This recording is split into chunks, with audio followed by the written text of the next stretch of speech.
everybody. Good evening, everybody. Thank you so much for coming. Really excited. So many people who have come to see us tonight. Thank you for making the time.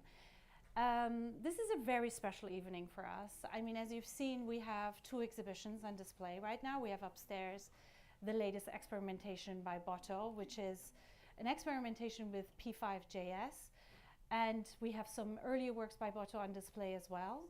And in the gallery in the back, we have some works by Roperanisto, who is an artist who also works with artificial intelligence, and his work is very much about the dystopian, utopian lives and human psychology. If you have the time, make sure that you have a look at both exhibitions before you go home. But yeah, we've brought two artists together, well, BottoDAO being an autonomous, decentralized artist, and Rope, two artists together that we felt like are really influential and really have something very interesting to say in the space of artificial intelligence within visual arts. And all these working at Verse with these incredible artists really brought so many questions to the table. What does it really mean, to work with AI these days as an artist? And what's the history of it? So I'm really, really delighted that we have two incredible panels of experts who are bringing their experience of, one, the history of AI, but also curating and working with artists who work with artificial intelligence. Both of these panels, so they're two separate panels. The first one is, I'm very, very excited. I have a moderator who is Katherine Mitchell, who is the doctoral researcher at the Victoria Albert Museum. And Katherine's research is concerned with Born Digital Collection, but specifically the museum's first software-based artworks acquired around 2011, which she used to examine digital objects' changing condition states in museum collections over time. Katherine will be introducing her panel very shortly. And our second panel is moderated by Louis Jeff. And Louis is the managing editor of the Arts newspaper. He's a writer and editor and producer of content in virtual reality. He set up and edits the art newspaper XR panel, which reviews art world ventures in augmented and virtual reality. In 2014, he founded Immersively, a maker of news content in virtual reality. Louis serves as a jury member for many awards, and we are just really delighted to have such fantastic moderators and speakers. I really look forward to hearing all about it myself. So I'm going to hand it over here to Katherine, and yeah, thank you so much again. So how do we do this? No, I don't do that. It's not mine, it's Simon's. It's Simon's. Okay. Hi everyone, thank you so much for coming out, as Layla says. Thanks for spending your Thursday with us. I just wanted a quick thanks to Layla and the VerseFX team for having me, and for the speakers for sharing your really great insights with us. I am going to introduce the first panel, which is the past, present and future of AI art. And we have three speakers with us: Arthur Miller, Luba Elliott and Simon Hudson. So what I'm going to do is I'm going to introduce all of them now, and then they're each going to speak a little bit in turn, and then we will come back together for a group discussion, give them some time and space to respond to each other, but also some questions that I have, and then we're going to open it up to questions from you all. So please do think of questions whilst they're speaking, hold those till the end, because it'll be really fantastic to hear from you. So first up, we have Dr. Arthur I. Miller, who will be talking about the longer history of AI art. Arthur is a scientist, speaker, and the author of Colliding Worlds: How Cutting-Edge Science is Redefining Contemporary Art, and The Artist in the Machine. Arthur has lectured and written on the history and philosophy of 19th and 20th century science and technology, cognitive science, scientific creativity, and the relationship between art and science. He was Professor of History and Philosophy of Science at University College London, where he founded the Department of Science and Technology Studies. After that, we'll hear from Luba Elliott. So Luba is a curator and researcher specialising in AI art. She works to educate and engage the broader public about the developments in AI art through talks and exhibitions, at venues across the art, business and technology spectrum, including the Serpentine Galleries, Arabite, ZKM, the V&A Museum, Feral File, CVPR and Neural PS. She is an honorary senior research fellow at the UCL Centre for Artificial Intelligence. And then last but not least, we have Simon Hudson. So Simon is co-lead of the BottoDAO project. Simon leads conceptual development and partnership across technology, art and academia. Simon has a background in science communications for AI, and before BottoDAO, he spent 4 years at AI research lab Element AI, working in strategic programs in responsible AI development, AI literacy and AI policy. And as we'll hear shortly, BottoDAO is a first of its kind machine artist that has automated the creative process based on feedback from online participants in order to understand context, culture, and ultimately what is art, all while maintaining its artistic agency and authorship. So Arthur, please take it away.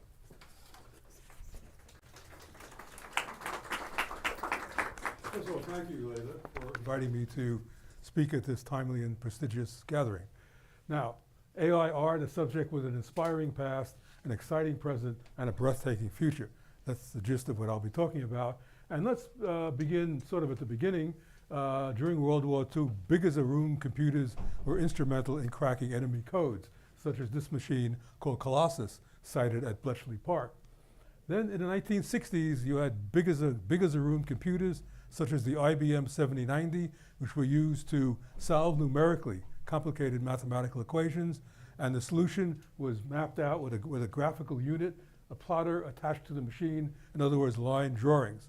Now, any inkling that machines could be more than mere number crunches was discussed in the 1960s by such visionaries as A. Michael Knoll, who worked at Bell Labs in the US.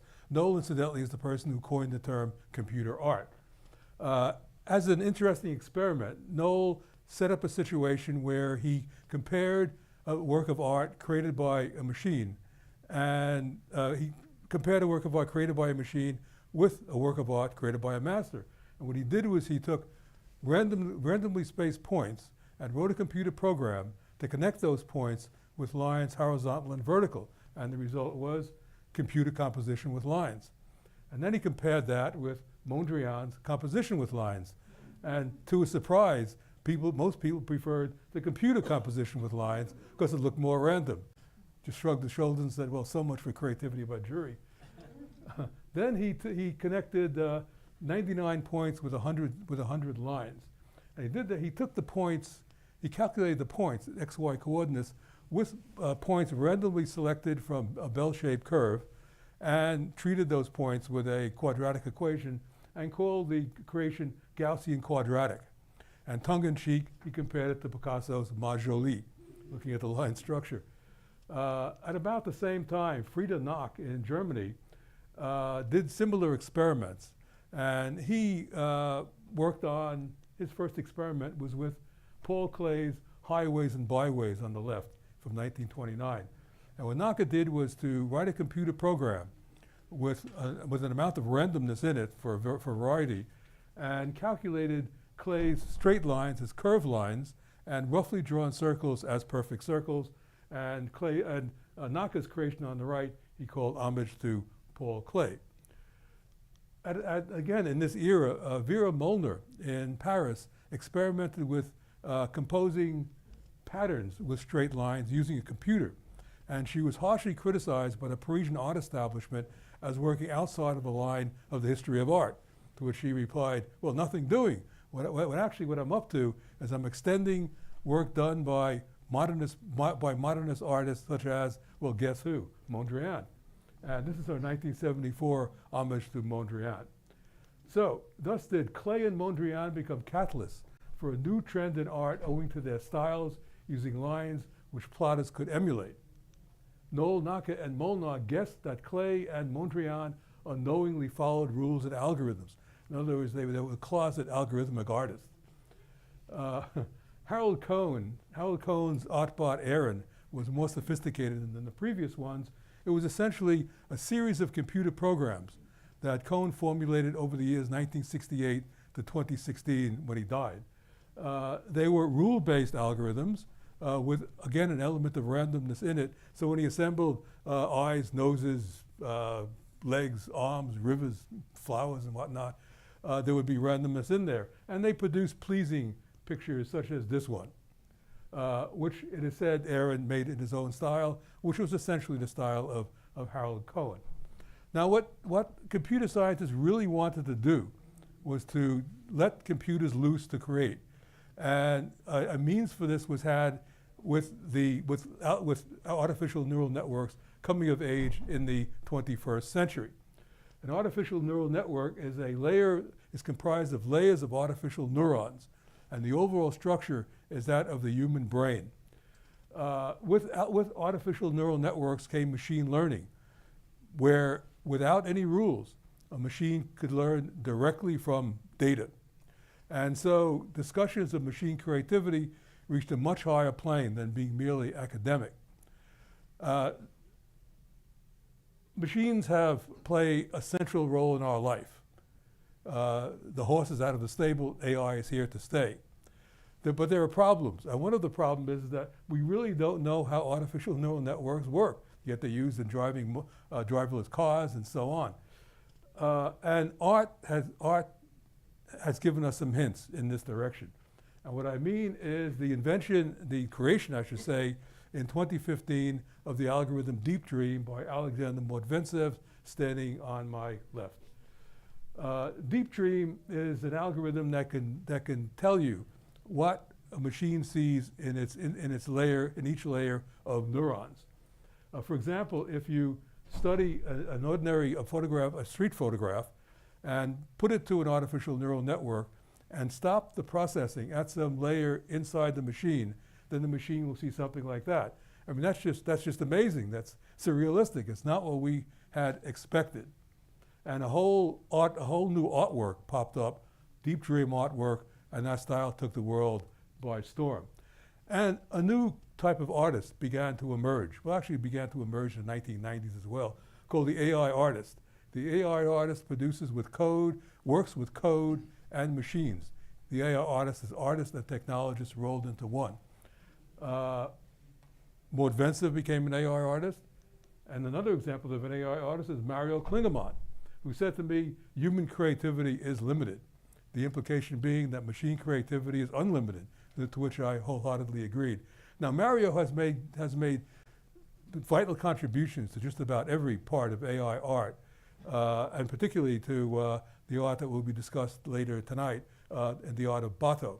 What I'm going to talk about is Mario's contribution to GAN art, generative adversarial network art. Now, a generative adversarial network is made up of two networks. One is a generator network that generates images from nothing, from noise, and then passes them up to a discriminator network, which tests whether they are real or not relative to what's in its database. If they're not real, bang, right back to the generator network.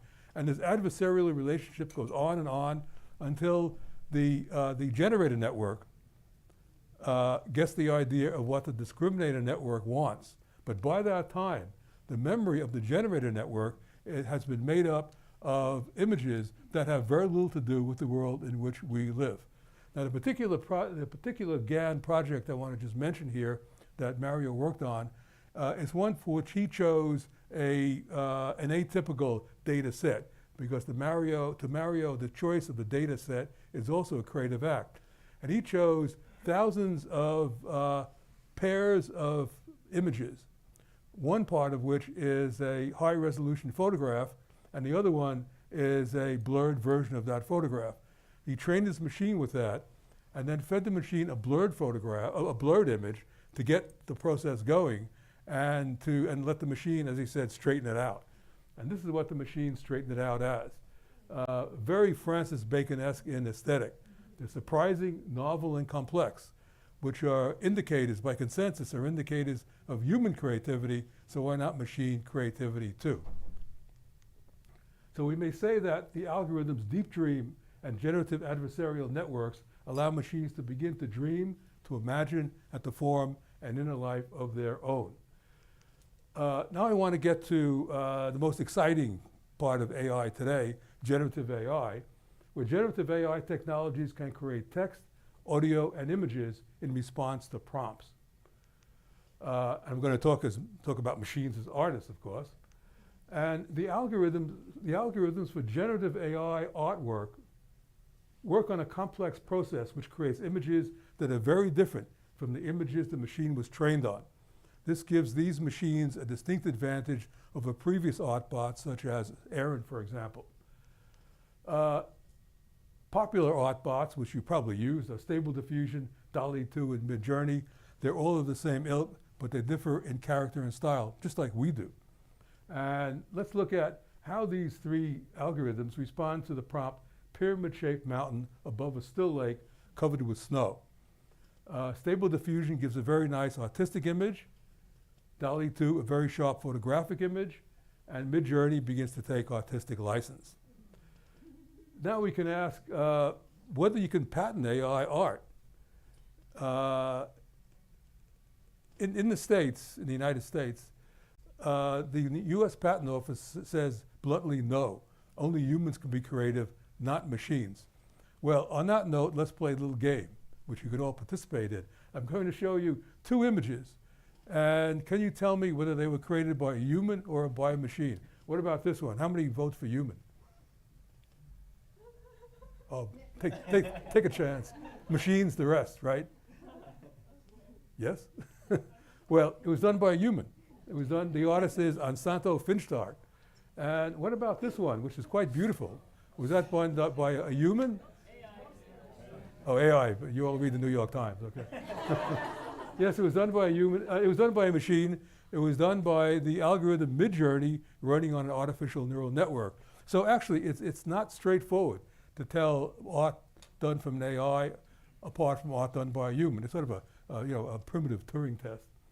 The hand behind this piece of work is that of Jason M. Allen, and he called it Space Opera Theater, and it won an award, a prestigious award. It was highly publicized, and he was attacked immediately by artists as committing high-tech piracy in not compensating them or acknowledging their work, which was used to train the artificial neural network on which Midjourney ran.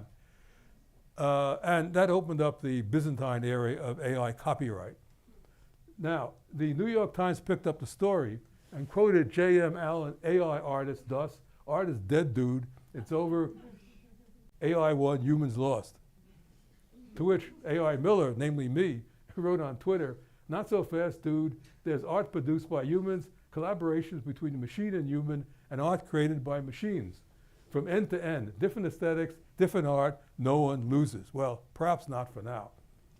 Okay, so why has there not yet, we may ask, why has there not yet emerged a masterpiece of AI art? And my feeling is that we will have to learn to appreciate art we know has been produced by a machine. So what do art bots tell us about creativity? Well, that machines can imagine and see what we cannot imagine and see. And that creativity not need be the purview of organic systems like us, but also of silicon-based systems, seemingly dumb artificial neural networks. Now, as one critic of AI art likes to put it, open up the hood of a machine, what do you see? A mass of wires and transistors. How could something like that be creative? But open up our hood, take off our skull. What do we see? A disgusting gelatinous mass of veins and nerves. How could something like that be creative?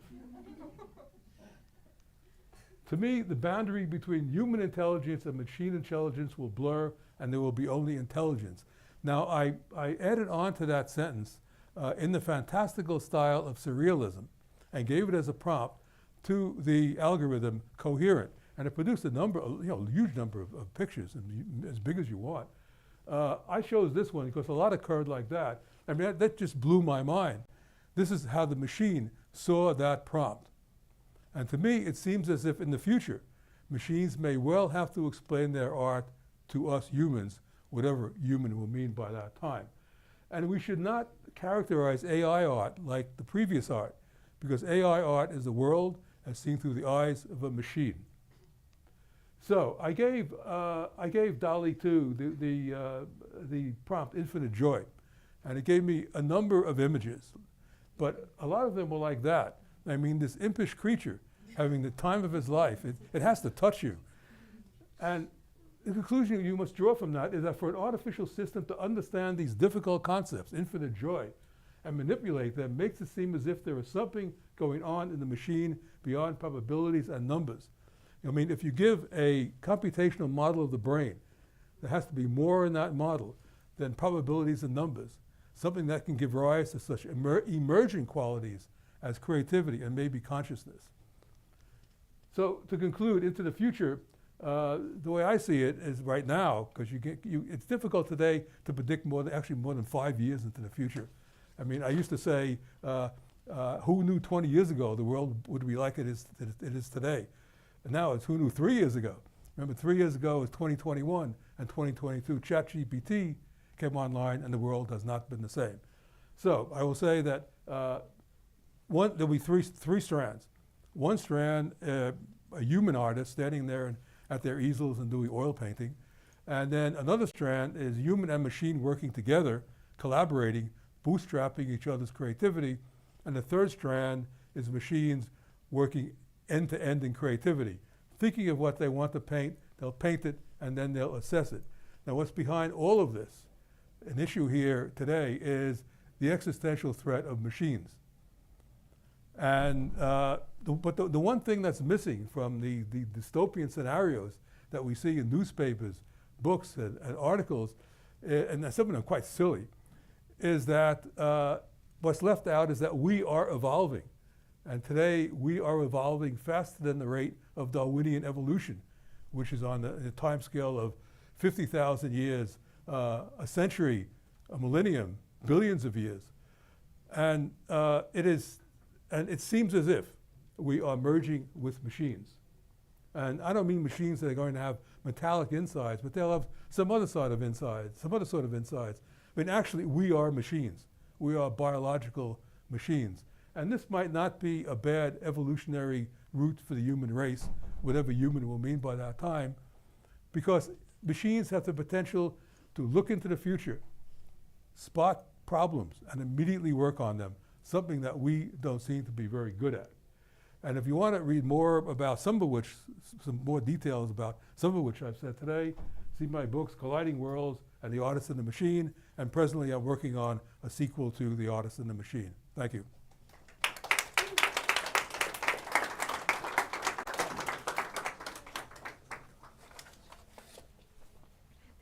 Oh, sorry. Gonna take it home with me. All right.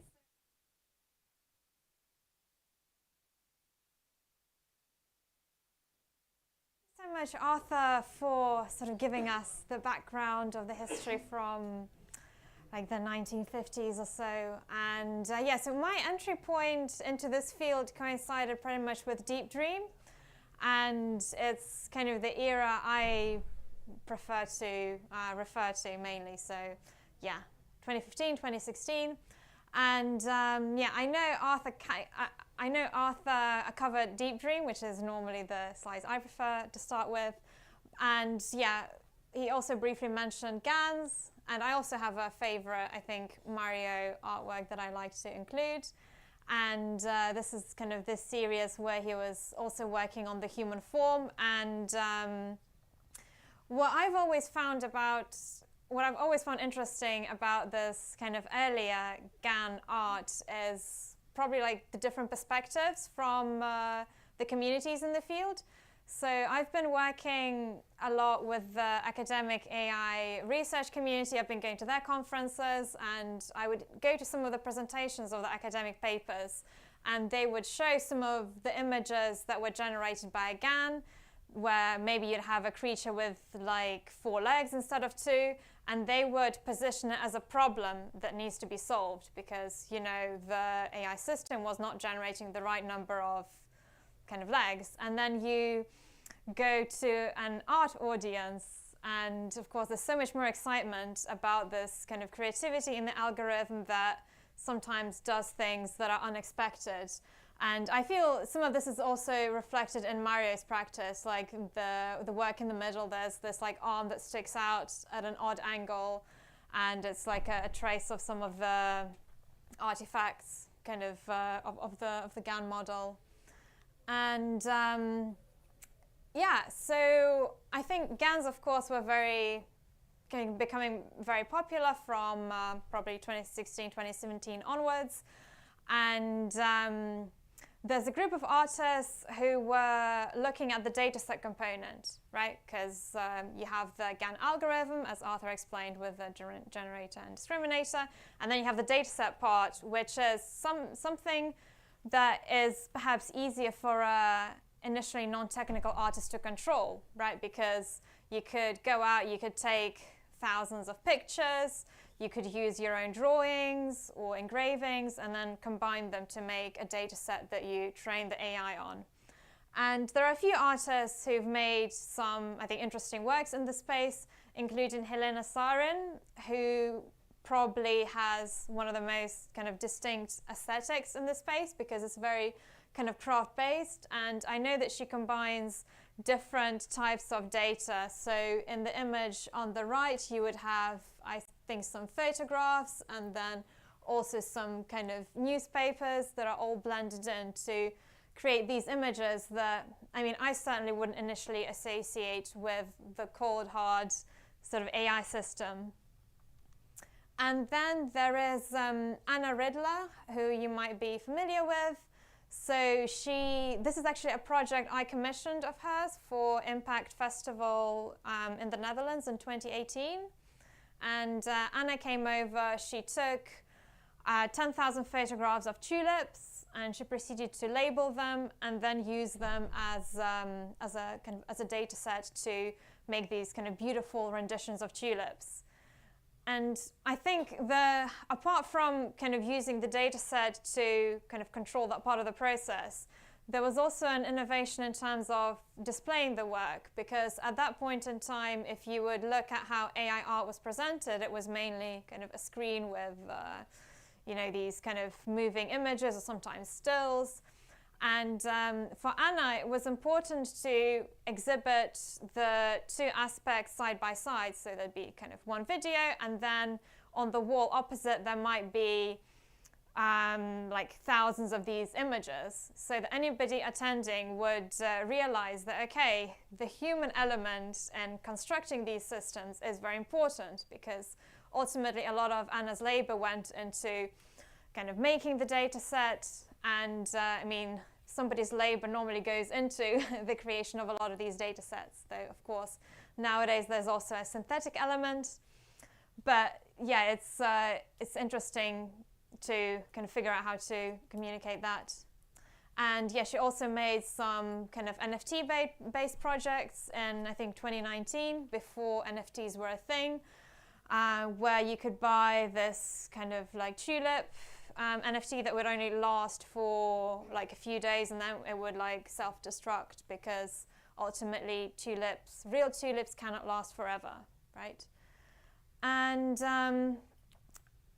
I feel, yeah, so apart from data sets, there was also this need by artists to figure out how else they could differentiate themselves. And I think maybe that's also a question that I think some in the AI art space would still ask now, because in an era when it's like really easy to generate images, like what do you do to stand out? Like, do you try and develop your own artistic style? Do you come up with a new concept? Do you use your own data set? What do you do to be different? And Ben Snell is an artist who made this sculpture called BottoDAO. And he trained an AI on, images of sculptures from, I think, antiquity to modernity, which is pretty standard as these things go. But then he proceeded to destroy the computer, right? So the poor computer went into some shredding machine, and it was kind of bottled up as ashes, and out of the ashes came this sculpture, which I think was really kind of nice conceptual link to, some of the artistic practices of the 20th century also, when artists destroyed some of the work. And so what do I have next? So a work by Jake Elves that I think is interesting to kind of think about now that we live in an era where text-to-image models are very kind of prolific. And he has a work called closed loop, where you have two neural networks. So the neural network on the left generates images based on the text on the right, and the neural network on the right generates text based on the image it sees on the left. So it's like conversation between the two. And of course, the generative models used by then were nowhere near as good as they are now, but the conceptual level of looking at how these two AIs are sort of learning to communicate between themselves, one being able to only speak in images and the other one only in kind of language, is I think quite special. And yeah, there's also a subset of artists who come from a more technical background, perhaps like Memo Acton and Ivona Tao, who has a PhD in something AI related. And some of these artists began to come up with new versions of algorithms. And so in Ivona's case, she made this work where the AI system sort of like forgets. So instead of kind of doing the learning process, it's sort of like improving as it goes on, the neural network kind of like goes back somewhere in the process. And certainly I find that, I think, quite an interesting way of kind of distinguishing your aesthetic and your process. And yeah, for the next, I think, couple of minutes, I'll include some artists who maybe use different types of AI systems. Because, yeah, of course, nowadays we talk a lot about generative AI, so, you know, using DALL-E to generate, I think, images, or ChatGPT to generate text, but ultimately, AI art is kind of much broader than that. And there are some artists who work with other tools, like Tom White, who's been working with image recognition for a number of years, and he's been kind of making these forms that would be recognized as a particular category by all image recognition models. And so here I have a teddy bear on the left, which is, I think, quite easily recognizable. And I think the image on the right is it's either a snail or a cabbage. And you know, the fact that I can't recognize it probably suggests that it's not the best way to represent that particular category to humans. But yeah, I think these types of works highlight the difference in human and machine perception and how we prefer things to be represented. And I think they are also quite different in terms of aesthetics. So it's important to kind of work with different types of algorithms to see things. How much time do I have? I think because we're... Yeah, I was going to ask the same because I didn't see what time we started. I mean, I'm happy to end on this work because it's my favorite, but also happy to go for a little bit longer. But I think as we're quite late, maybe I'll finish with this work. Yeah, okay, good. So I'll end on this work, which looks at facial recognition. And it's done by Seung-Sum Bak, Kim Young-hung, so two artists based in South Korea. And what I really kind of liked about their work is that, they used a non-generative AI system, and they worked with facial recognition, which also has quite a history in artistic practice. But it's typically used by artists such as, I think, Adam Harvey and others who try and look at the critical uses of this technology for surveillance and, you know, how you can maybe avoid your face being recognized. So it's more of an activist type of art project. But these two artists, they use facial recognition in a fine art context. And I think that was quite interesting because they asked portrait painters and artists to make portraits with a facial recognition system that was sort of like looking like on top of their work as they were making it. And as soon as a face was detected, they had to figure out how to correct their work so that there was no face there, because ultimately these are non-facial portraits. And these are some of the works that were created. So if you look at the image on the right, I think to me, that's quite an obvious like portrait that I think a human can sort of recognize. But the image on the left, that I think takes some kind of thinking to look at, because it's got this face that's been like rotated and then multiplied a certain amount of times. And yeah, some more works by them where some other artists would maybe reposition some of these features. And yeah, so again, I find this work interesting because of this particular application of the tool in this context, but also because it sort of forces you to be more creative as a human. When you're trying to make a portrait, maybe you have a certain way of drawing and painting, and when you've got like the system that tells you, okay, like this is a portrait, I need to do something else, you have to figure out what you can do to make something new, and that can help your creativity too. So I think at this point I will end and pass on to Simon.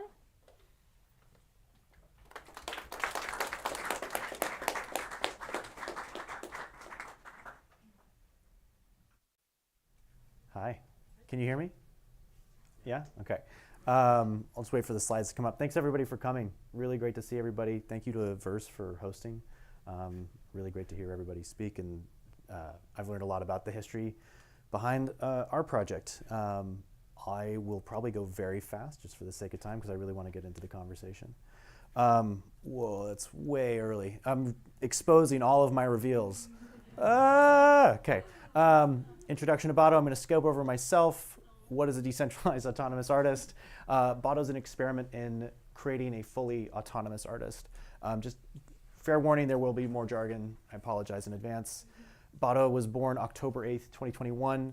You'll notice Mario Klingemann was is still a part of the team, one of the founding members. There's also the collective 11 Yellow that I'm a part of, Collection Solo, a private art gallery in Madrid, and Carbono, another crypto group. But really, I mean, Mario is for sure the one to talk about in terms of, it's been a part of his obsession of fully automating the creative process for his entire 25-year career. And that is an obsession that has lasted, has been around humans for centuries. Again, I'm going to skip over a lot of the history just for the sake of time, but I think you'll recognize these obsessions have been around for a long time. But just to get into what is BottoDAO. We've heard about generative AI. We've probably all seen DALL-E 2, 3, 4 diffusion models. And in terms of creating or automating the creative process, right? You have these generative models, you have generative text, you can plug those together, it creates prompts on its own, and you get infinite cats. But does it know what art is? Does it have a sense of culture, a sense of context, a sense of interaction with its audience? And this is the key question, how can you give it feedback to train it without violating its central role as author, as the artist? Lots of artists are working with these creative machines, but they are rendering them as their creative tool. So how do you maintain the agency of the automated artist? The consensus over time has been, this has been an idea people have been working on for a while, that you would need an economic substrate as its own autonomous force, the invisible hand, bringing in the feedback, the decentralized feedback, and keeping that creative machine as the core author. Crypto kind of solves this, so this is a bit of a joke, but it does solve a lot. Oh, I can hear myself now. So first, in terms of you got to tap into a market, the NFTs have provided a very healthy market to tap into for the economic energy to fuel an economic system. BottoDAO itself has so far sold $3.7 million of art with only 120 works. Then there's also these custom cryptocurrencies. We've heard of Ether, and then there's governance tokens. Our token is called BottoDAO. It provides governance rights. It can track and reward the labor of the people who use those governance rights. And it can also support decentralized software to further decentralize this machine so it can essentially live on the internet. The people who buy that token and participate in that governance form a DAO, a decentralized autonomous organization. These are systems that have emerged out of crypto, but could represent many decentralized systems. Alcoholics Anonymous is one that I think is pre-internet as a decentralized system of decision makers who are governing and stewarding their collective organization. But this uses crypto as systems of social coordination, and people can freely associate, form these groups, and enact economic power through a shared treasury. We practice community governance, which is often quite painful, but also you can direct a lot of that labor by creating different ways of rewarding people with the token. So all this to say, how does this come into how BottoDAO works? So on the left here, you have the art engine. You have the text generators. The prompt generators are feeding into open source text to image models. It started with a GAN, VQ-GAN plus clip, and now it works with different diffusion models like stable diffusion, searching within that latent space. These are untrained. They are not fine-tuned. They are totally open based off of training off of millions of images across the internet. It makes about 20,000 images a week. And then a Taex model at the end filters out the top 350 that it then presents. This is when the members of the DAO come in, they vote on the outputs. The prompt to them is this art? But they might be coming in and saying, will this sell well? Do I think this will add to BottoDAO's body of work? Do I like it? Which is very different from, is this art? And then the most popular piece each week is minted as a final canonical artwork of BottoDAO's and auctioned on the platform Super Rare. Half of the proceeds of that go directly to the voters for their labor, and half goes to the treasury, which those voters also govern. These are some of the works that BottoDAO's created. This is the very first one, which we saw upstairs. This is BottoDAO going into stable diffusion, and it started introducing themes in its periods to narrow down the aesthetic somewhat. But the theme changes every 12 weeks, and these themes are voted on, presented by BottoDAO, and then the DAO votes on the most popular, or determines the most popular one. BottoDAO's beginning to work with new mediums. That's what we're seeing upstairs is BottoDAO experimenting with P5.js, but we're also looking at video and animation, text and critique. We're looking at tutoring, a large language model in art history, as well as working with music. I will probably save a little bit of time on what is happening with P5.js, but all this to say is these require almost entire new architectures for BottoDAO. So you enter into a kind of ship of Theseus problem where we are expanding BottoDAO's practice, but is it the same artist? And this is, I think, interesting in terms of BottoDAO trying to be an artist. We usually measure it off of human measures or human signals of what is an artist, but this is starting to get into what is uniquely a machine artist. The DAO also participates in helping put on exhibitions, determining financial and operational governance, and there's been 18,000 participants so far. It's been the subject of academic research. We've done research partnerships with the MIT Media Lab and others. We've presented at some of the top AI conferences. Now, just to get into some of the themes, if a machine makes an image and no one sees it, does it have any meaning? BottoDAO's created over 3 million images. It's presented about 50,000, but it's only minted around 120. Why those works? This is one of the results that I'm not necessarily surprised, but I wasn't also expecting, in that as BottoDAO has automated the creative process, it hasn't automated the role of the human in making meaning of our world. And that is the art world. We are making meaning of our world. Those works that float to the top and become the top pieces are largely, yes, they're voted, but they're also largely the results of lobbying, of people in our Discord server highlighting a work, saying, this is meaningful to me, I like this, or even just sharing it. And in the research we did with the MIT Media Lab, we showed that even just the act of sharing and giving a modicum of social signal that this is interesting, you would see it go up in the rankings. And so you don't need to be a very powerful voter to have a lot of influence on what direction BottoDAO takes. You really just need to speak up and share the meaning you've made. I use clouds as an example where you can look at a cloud, those are generative, those are random, but I might see one that looks like a house. I say, that looks like a house, you agree, we've made this collective meaning together, and that is a distinctly human process of what we can do together in making meaning, and I don't think BottoDAO has automated that part yet, or at least it's emphasized the role we will always have in making meaning of our world, no matter what machines are able to automate. BottoDAO is also a microcosm of the global discussion on AI governance. My background was in working around responsible AI development.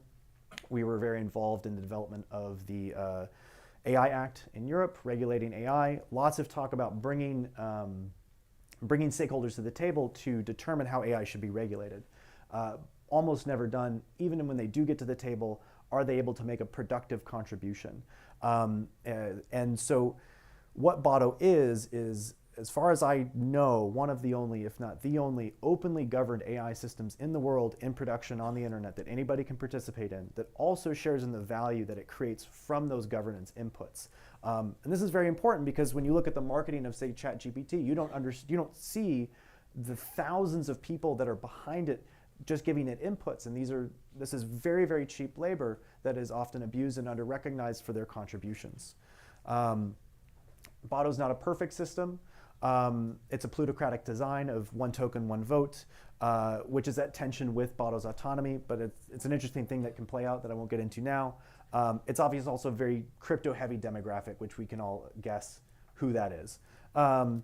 This does not address the problems of the underlying training data of these open source systems that have crawled the web and just taken whatever images are around. There's also sometimes an issue of anthropomorphization. We call it BottoDAO. We give BottoDAO lots of agency. We try to be very careful of what's human-driven versus what is machine-driven, but that can become problematic by giving it agents, or people assuming agency where there isn't. My hope is that the project always draws attention to the underlying process where that becomes clear. And again, the ship of Theseus problem of as BottoDAO evolves, is it the same artist? But I think we are in a new genre of art. There are other examples. Holly Plus is another governed AI system, which is the copy of Holly Herndon's voice, governed by a DAO.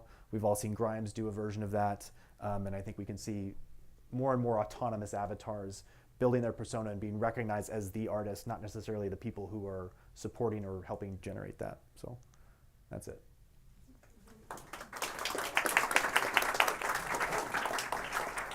Guess we'll all sit down.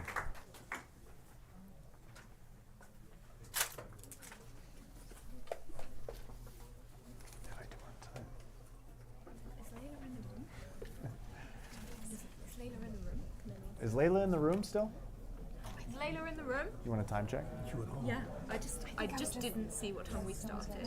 I think I'll just start the discussion before people go. Yeah. So there's 27. Okay. I wanted to see how much time we have, but I'm not sure if Layla is in the room, so I think we'll just go for about 15 minutes, if that's okay. Yeah. So I had so many questions, and we have a little less time than I was hoping.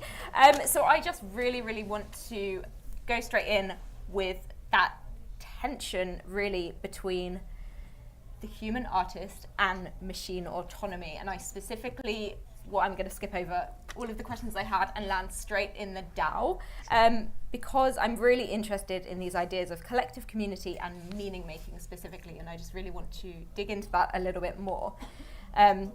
I really want to dig into that and then open up to a kind of broader sense of what we think artists' roles are in probing really the frontiers of technologies, kind of what they can be and do, and Luba, you touched on that really well in some of the projects that you introduced, because I really want to get into this idea of art making as possibly envisioning or testing alternative political realities, which is what I think essentially BottoDAO is doing for all of the problems that you have really transparently presented, which I think is really critical. So, my question is, well, the first question I have is why the DAO? Why the DAO? Yeah. I mean, what does it mean to you in the space of the art making? So again, it goes back to BottoDAO's autonomy, where we needed to get feedback in a way that was decentralized and maintain BottoDAO's core role of author. The DAO was something that I think was just emerging at the time, and is what people are calling these groups that are on the internet that have a shared bank account. It's a very broad term. I think something that's very key is it's progressively decentralizing. There's still a core team doing a lot of the work behind BottoDAO. The voting is the very key thing. And this is something where I think if you follow DAOs at all, you've probably seen a lot of ugly failures. A lot of people are discovering community governance for the first time and how much it's a painful process. But I think also a necessary one, especially if you believe in the necessity of local politics, for instance.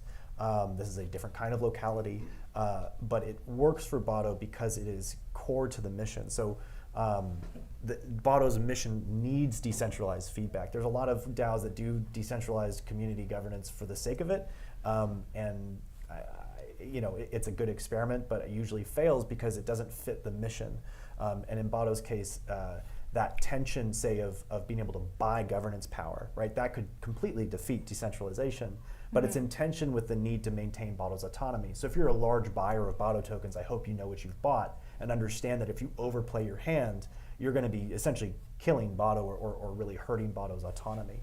So we see that tension often thrive where there's this balance between people wanting a large stake, wanting to exercise their voice, but also listening to what people say they are interested in.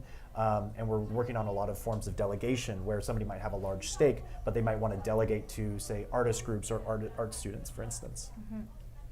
Okay.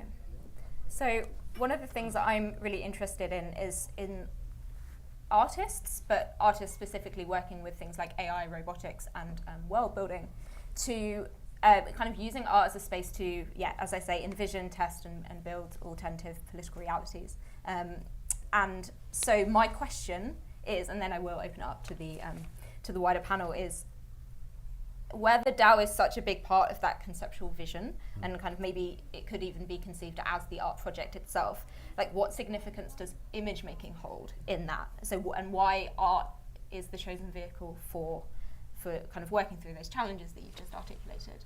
Sure. I mean, as I said, BottoDAO is a microcosm of this larger AI governance debate, and it's dealing with an impossible question. We have impossible questions to answer about AI, whether AI should kill or not, who wins, who loses. In BottoDAO's case, the impossible question is, what is art? So that's, I think that's, I don't remember why I went into that, but you made me think of that. Sorry, can you remind me the question?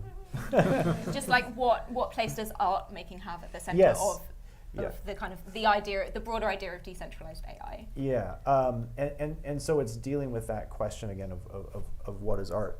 In terms of the individual versus the process, I think it's pretty clear that like a lot of what's interesting about BottoDAO is the underlying process and what Bob Mallory called in 1969 computer sculpture or transductive art.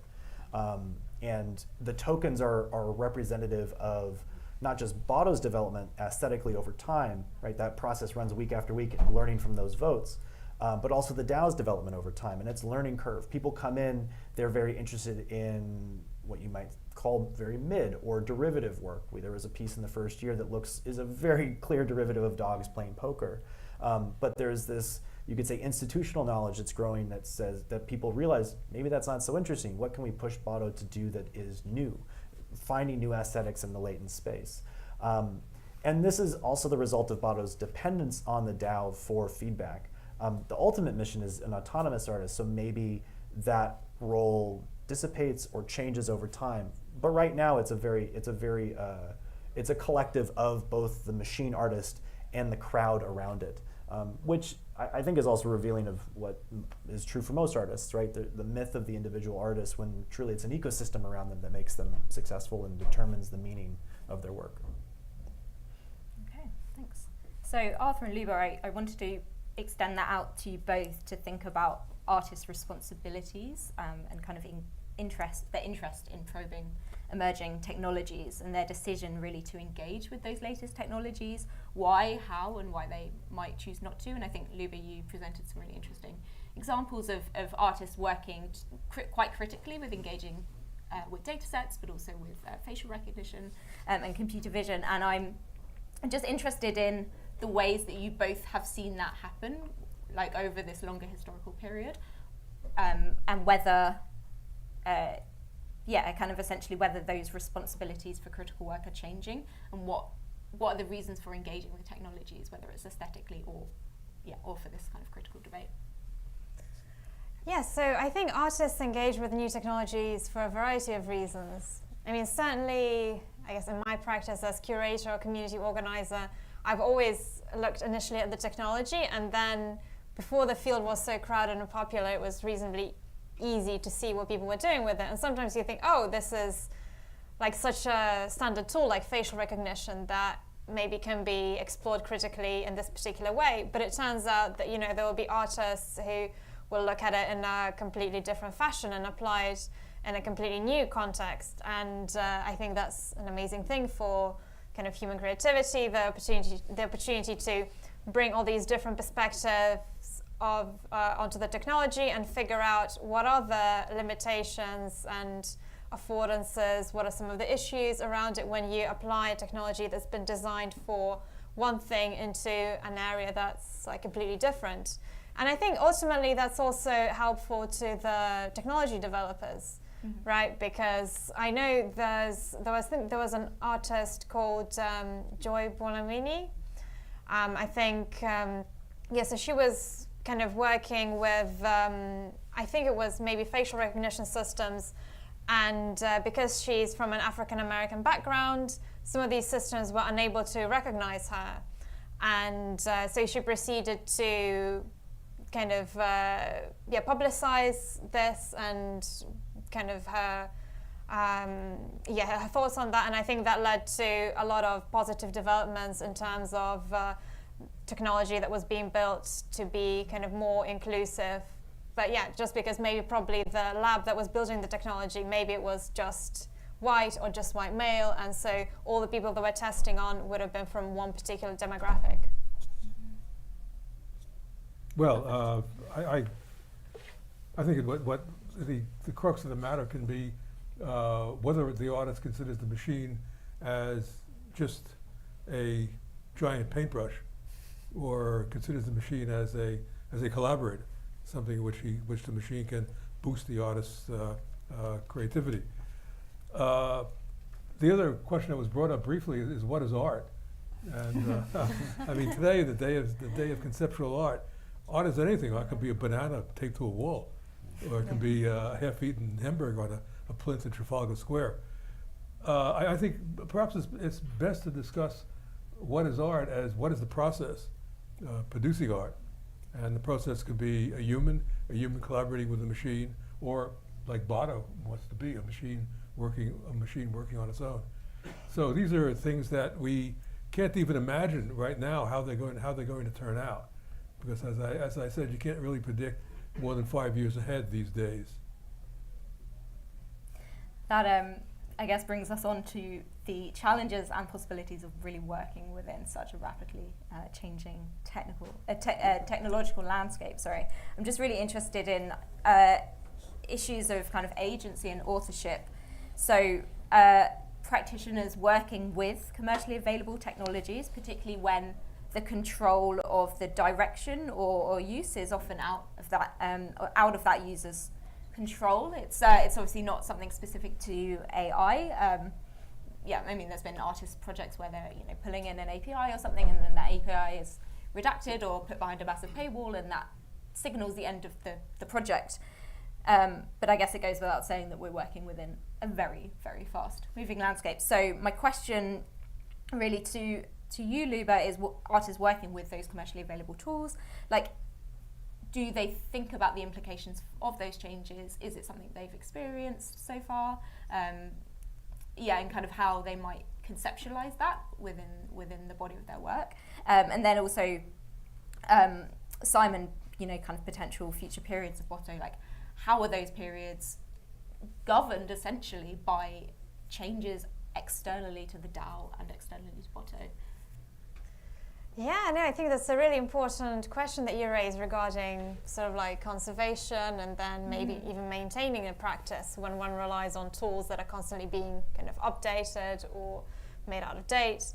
And it's probably something that doesn't get enough thought. So certainly if I meet with other digital art curators, particularly those who specialize in older digital art, then yes, it's a very kind of pertinent question on how do you display works that were built for computers that existed like 10 years ago. Even like exhibiting these works is a challenge.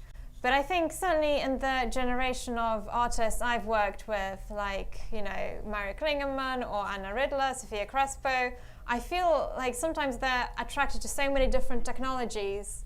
And I'm not sure, let's say, if at one point they worked with, let's say, one of the early GAN versions, like Pix2Pix or like StyleGAN, that they would want to return to let's say, that particular kind of open implementation right now. And I think if they did, many of the tools would still work, or they'd be able to kind of build a new model that was acceptable. So I wouldn't say it's a key area of concern, but it probably really depends on the tools that you work with. Yeah, I mean, especially when it comes to community governance, it's hard to keep up because it's a slow process. But what we do now, there's these quarterly periods every 12 to 13 weeks. There's a new theme. And we'll also consider new models that have come out. For us, we have some restrictions where it needs to be open source, so there's a lot of commercial models that we don't use. And in a way, BottoDAO is in part documenting the evolution of text-to-image models. It started with GANs, and then it moved to diffusion. That was a huge change in terms of coherence of the outputs.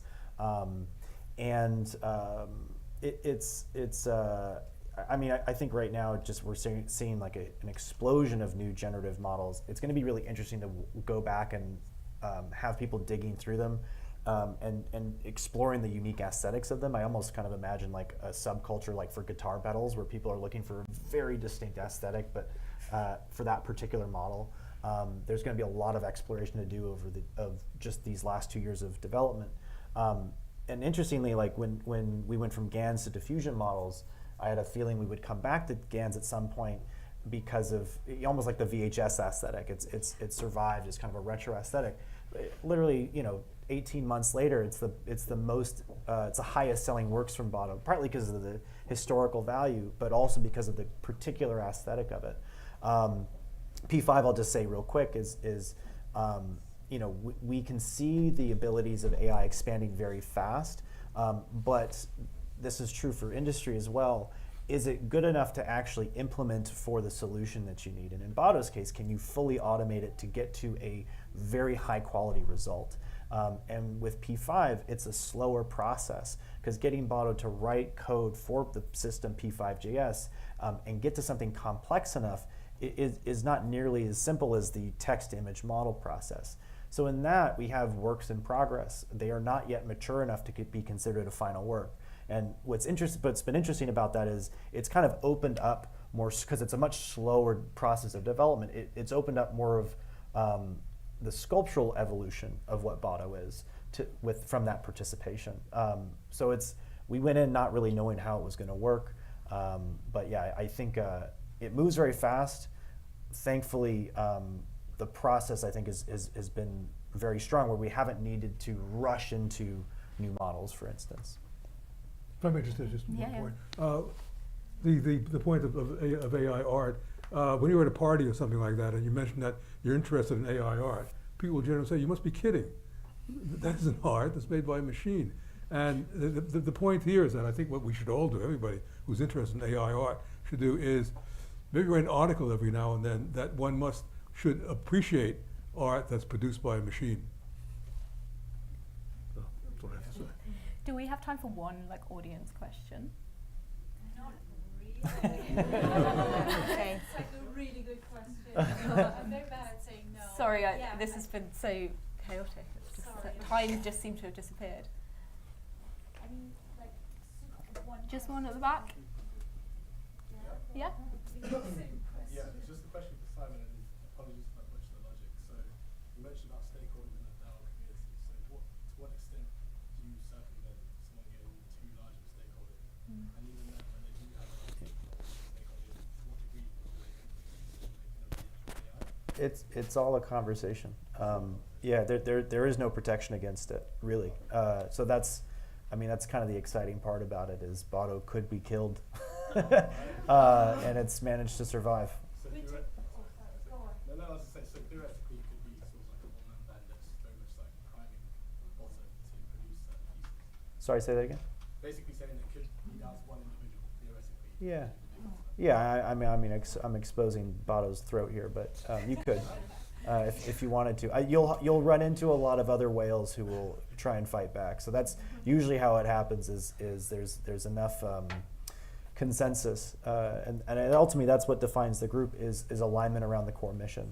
And you can't really fully decentralize that. That's always going to be a social thing. One very quick one for this lady, I think. Do you think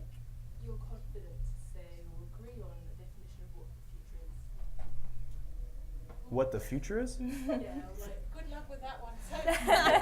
That was going to be my last question as well. No, so, there I'm glad won't be to- any agreement on that. There'll just be insult. Good answer. The curve keeps moving. I have some predictions. I think it's going to come down to data sets, which has been really important. This is ultimately what shapes these models. And we're going to also find out that these models only work so well. We can only throw so much compute at it. So look for when things start failing in public and failing in industry. That's when I think we really start shaping what our future is going to be, rather than just waiting for the AI companies to just keep putting out a better model. The curve will flatten at some point. It's not yet, but I think it will. Do you really believe that there's going to be another AI winter? No, I don't think there's going to be an AI winter. We've hit incredible new potential. Yeah. There's a lot of problem solving to do with the technology. The technology is still getting better. I think it's going to flatten. I don't think it'll be an AI winter whatsoever, unless you're talking about an AI winter towards super intelligence. I think there will be. I hope so. Yeah. But I don't think there's a winter. We're in a new software age. 100%. It's flattened already. Yeah. Yeah. All right. Please join me in thanking all of our speakers, and we'll have a conversation after.